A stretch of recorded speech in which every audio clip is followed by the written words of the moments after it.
हरिओम प्रणाम मित्रों।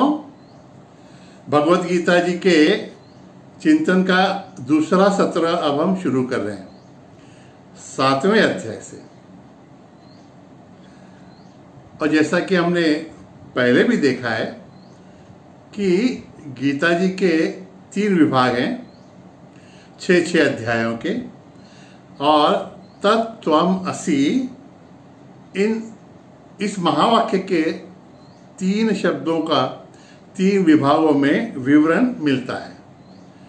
तो आज जो अध्याय 7वां शुरू कर रहे हैं, दूसरा विभाग, उसमें तत् इस शब्द की व्याख्या हमको मिलेगी। तत्व माने भगवान, परमेश्वर, उसका क्या स्वरूप है, ये स्वयं भगवान हमको बता रहे हैं अर्जुन के निमित्त से।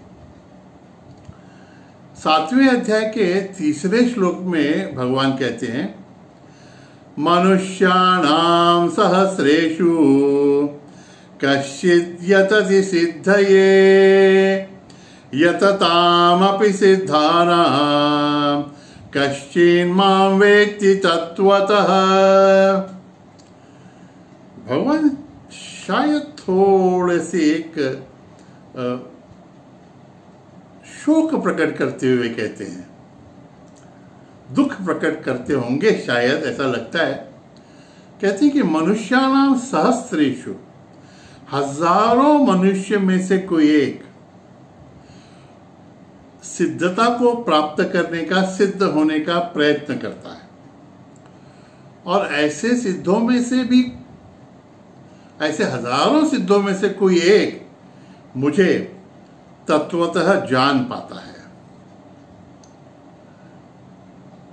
आप कहेंगे इसीलिए तो हम भगवान को जानने का प्रयत्न ही नहीं करते ना, इतना कठिन काम है। तो मित्रों, भगवान ये जब कह रहे हैं तो भगवान को जानना कठिन है इसलिए नहीं, इस दृष्टि से नहीं, लेकिन भगवान को जानने की इच्छा ही बहुत कम लोग करते हैं, इसलिए भगवान शायद खेद प्रकट करते होंगे। हजारों मनुष्य में से कोई। पहली तो बात, मनुष्यों में से एक, क्योंकि मनुष्य जन्म में ही हम भगवान का तत्व अच्छी तरह से जान सकते हैं। अच्छी तरह से क्या, जान ही नहीं सकते दूसरे किसी पशु या फिर वनस्पति या फिर पत्थरों की योनि में, है ना।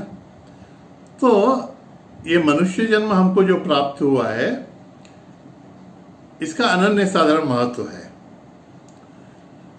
और संत शास्त्र यही कहते हैं कि इस जन्म में, मनुष्य जन्म में आकर भी अगर हमने हमारे भगवान का स्वरूप नहीं जाना तो महती विनष्टि, बहुत बड़ा नुकसान हम हमारा कर ले रहे हैं। लेकिन आप कहेंगे वैसे तो कोई आवश्यकता नहीं पड़ रही हमको भगवान को जानने की, हमने अभी तक भगवान को जानने का प्रयत्न भी नहीं किया और जिंदगी तो कटी रही है, और कितने लोग आए कितने लोग गए, कौन भगवान के झमेले में पड़ता है। हाँ, आपकी ये बात भी तो सही है, भगवान को जानना है, इसका अर्थ ही पहले हम नहीं समझ पाते, भगवान का स्वरूप ही हम नहीं समझते, भगवान किसको कहते हैं इसके बारे में भी हमारी संकल्पना स्पष्ट नहीं है। इसलिए तो इस बारे में कई प्रश्न उद्भवित हो जाते हैं। कैसे कैसे लोग प्रश्न पूछ लेते हैं, वो तो भगवान है क्या, अगर भगवान है तो कहाँ है, दिखाइए, और फिर अगर भगवान है तो फिर ऐसा वो क्रूर क्यों है। ऐसे सब प्रश्नों की चर्चा इसीलिए निर्माण होती है कि लोग भगवान को जानते नहीं हैं, और फिर भगवान को जानने की आवश्यकता भी क्या है यह भी नहीं जान पाते अज्ञानवश। तो 7वें अध्याय से जो अभी सत्र शुरू होगा, भगवत गीता जी का जो भाग शुरू होगा, उसमें प्रभु अपना स्वरूप हमको बताने की चेष्टा कर रहे हैं।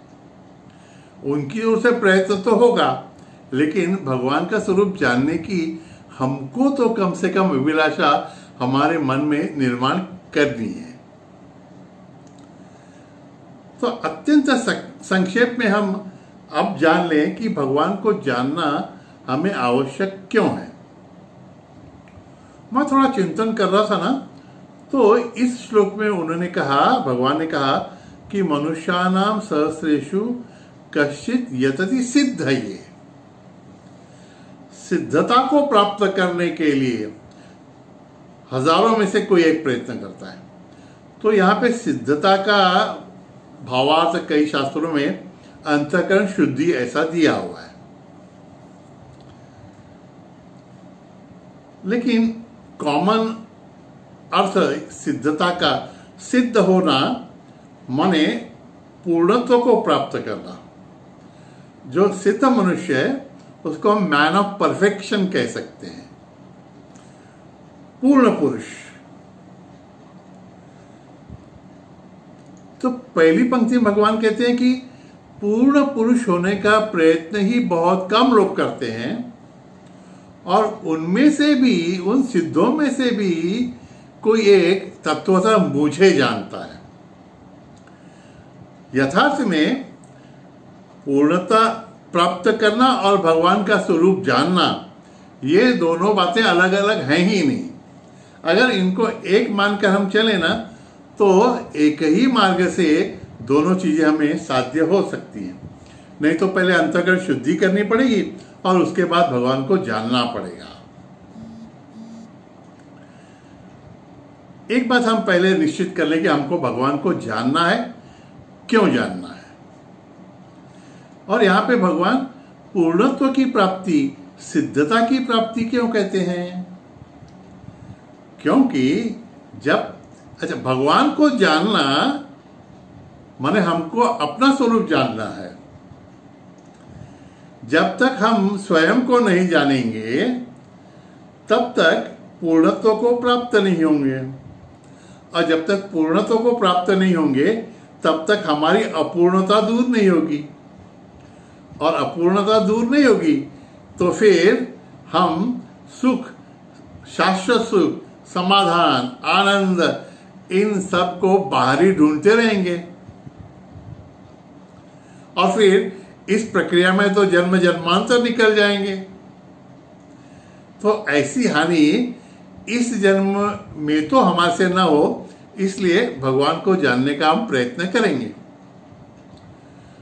और भगवान दूसरे श्लोक में कहते हैं, 7वें अध्याय में, इसके पहले ही, कि कहते हैं कि ज्ञान और विज्ञान के साथ मैं तुम्हें पूर्ण जानकारी इसमें की दे दूंगा, मेरे स्वरूप के बारे में, अध्यात्म के बारे में, तुम्हारे स्वरूप के बारे में, ताकि यह एक बार जान लेने के बाद तुम्हें और कुछ जानने जैसा शेष ही नहीं रह जाता।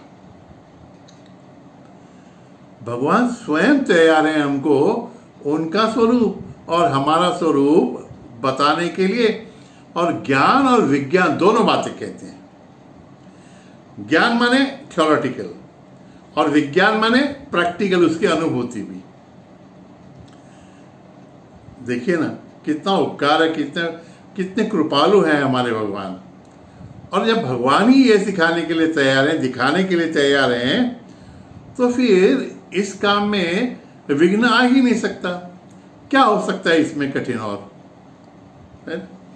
कठिनता या सबसे बड़ा विघ्न हमारी ओर से ही होता है कि हम उनको जानने का प्रयत्न नहीं करते। अब एक वाक्य में पहले ध्यान में ले लें कि जब तक हम परमात्मा को नहीं जानेंगे, जब तक हम उन्हें अपना आत्मस्वरूप नहीं समझेंगे, हमारा आत्मस्वरूप नहीं जानेंगे, तब तक हमारी अपूर्णता नहीं जाएगी, दुख की कारण सहित निवृत्ति नहीं होगी और परमानंद की प्राप्ति भी नहीं होगी। कुछ भी कर लीजिए।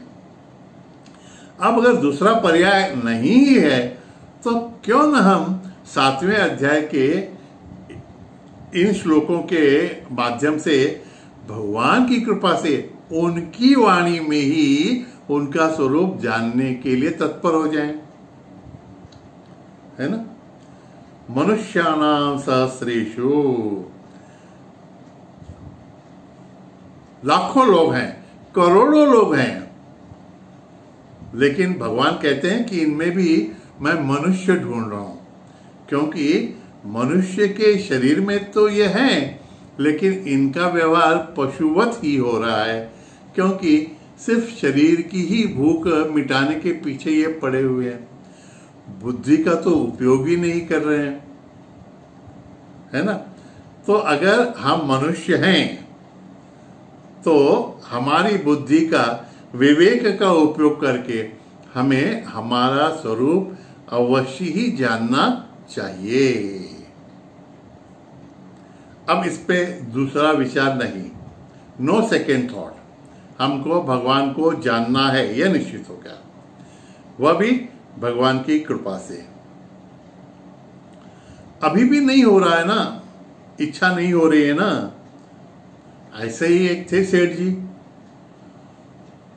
संतों के प्रवचन में जाके बैठते थे। एक बार एक संत के पैर पकड़ लिए उन्होंने, बोले महाराज ये आप बहुत बोलते हैं कि भगवान को जानो, भगवान ऐसा है वैसा है वैसा है, सचमुच मुझे आप पे बड़ी श्रद्धा है, लेकिन भगवान को जाने की इच्छा ही मुझे नहीं हो रही, मैं क्या करूं, ये मैं क्या करूं। इसमें उन्होंने जो पूछ लिया उससे संत समझ गए कि इनको अभी जानना है भगवान। बोले संत बोले भाई अच्छा हो गया तुम आ गए, अब ऐसे करो कि तुमको भगवान को अगर जानने का तो समय है ही नहीं, क्योंकि 7 दिन में तुम मर जाओगे।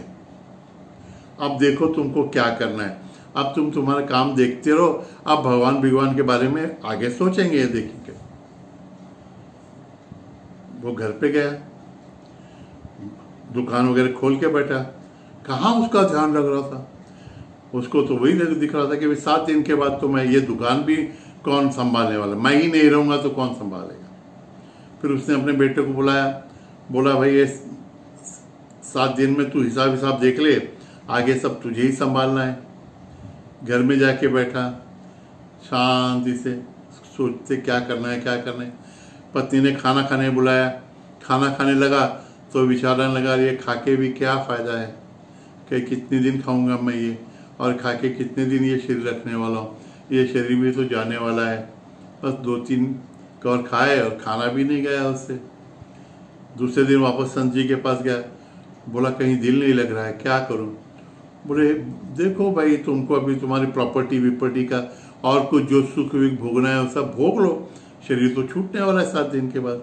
बोला नहीं अभी कहीं मन नहीं लग रहा है। तो बोला संत बोले देखो भाई इसके बाद तुमको जहाँ जाना है उसके बारे में सोचना है तो कुछ व्यवस्था मैं बता सकता हूँ, थोड़े बहुत मुझे जानकारी है वहाँ की। तो सेठ जी बोले हाँ महाराज, अब मेरे यहाँ पे तो कुछ करने जैसा है नहीं, बस जहाँ जाना है उसके बारे में कुछ कनेक्शन मेरा करवा दें तो अच्छा। बोले ठीक है, भगवान का नाम लेते रहो। बोला उन्होंने श्री राम जय राम करते रहो। सेठ जी घर गए, अब दूसरा किसी काम में ध्यान ही नहीं लग रहा था। 7 दिन के बाद मन है प्रॉपर्टी के सब कागजात सही वही करके सब दे दिया। श्री राम जय राम करते रहते थे, रोज शाम को महाराज जी के दर्शन ले लेते। अब 7वां दिन सुबह हो गई तो बस महाराज सेठ जी स्नान करके बैठे, भाई अभी तो मरना है। दोपहर गुजर गई, शाम गुजर गई, अभी रात हो गई। आ गए महाराज के पास, बोले महाराज आपने तो कहा था 7 दिन में मैं मरने वाला हूँ, कैलकुलेशन में कुछ गलती हो गई क्या, शायद कल मरने वाला हूँगा। महाराज बोले अभी और कुछ मरने की आवश्यकता है क्या, अब तुम तो मर ही गए, अब तुम संसार के लिए हो ही नहीं, तुम संसार का विचार ही नहीं कर रहे हो अभी। अब तुमको भगवान से लगाव निर्माण हो गया, क्योंकि ये 7 दिन तुम एकदम सातत्य से भगवान का नाम स्मरण करने में लग गए हो, और तुमको एक ही आस अभी लगी है कि ये शरीर छूटने के बाद मुझे उस भगवान की प्राप्ति कैसे होगी जिसके साम्राज्य में मुझे अभी जाना है। भावार्थ इस कथा का दृष्टांत का सिर्फ एक ही है मित्रों, अगर हम भी इस मरण को ध्यान में रखें ना, तो अपने आप ये विचार हमारे मन में आ जाएगा कि आज जो भी आनंद सब ले रहे हैं ना, वो कभी न कभी तो छूटना ही है। हम कितना भी न चाहें तो भी छोड़ना ही पड़ने वाला है। और फिर छोड़ के जाएंगे कहाँ? वहां पे कौन है हमारा स्वागत करने के लिए, हमारी देखभाल करने के लिए? हमारा क्या होगा उस संसार में? तो वहां पे जिसका साम्राज्य चलता है, क्यों ना उससे अभी कनेक्ट होके रहें, कांटेक्ट अभी से बना के रहें। और भगवान से कांटेक्ट करने का सबसे इजी हॉटलाइन उपाय है उसका नाम स्मरण, है ना। तो जब हम भगवान से मिलने की आशा निर्माण नहीं कर पाते, तो निगेटिविटी मन में लाके कि भाई ये शरीर भी तो छूटना है, उसके बाद हमारा क्या होगा, उसके लिए तो कम से कम भगवान का आराधन हम करते रहें, ऐसा मन को समझाएं, तो मन भी भगवान की प्राप्ति की ओर लग ही जाएगा। नाम स्मरण शुरू करते हैं और फिर 7वें अध्याय का चिंतन करते हुए, जैसे कि भगवान ने आश्वासन दिया है, सिर्फ ज्ञान नहीं, विज्ञान भी, सिर्फ पुस्तकीय ज्ञान नहीं, उसकी अनुभूति भी भगवान हमको देंगे। और ये जानने के बाद दूसरा कुछ भी जानने जैसा इस संसार में शेष नहीं रहेगा। ये आपका और मेरा आश्वासन ही है, भगवान का आश्वासन है। Let us give him benefit of doubt. हाँ, तो 7वें अध्याय का चिंतन मेरे साथ आप कीजिएगा, देखते हैं कैसे कैसे भगवान की प्रचिति हमको आती है। ठीक है, हरिओम तत्सत। नारायण नारायण नारायण।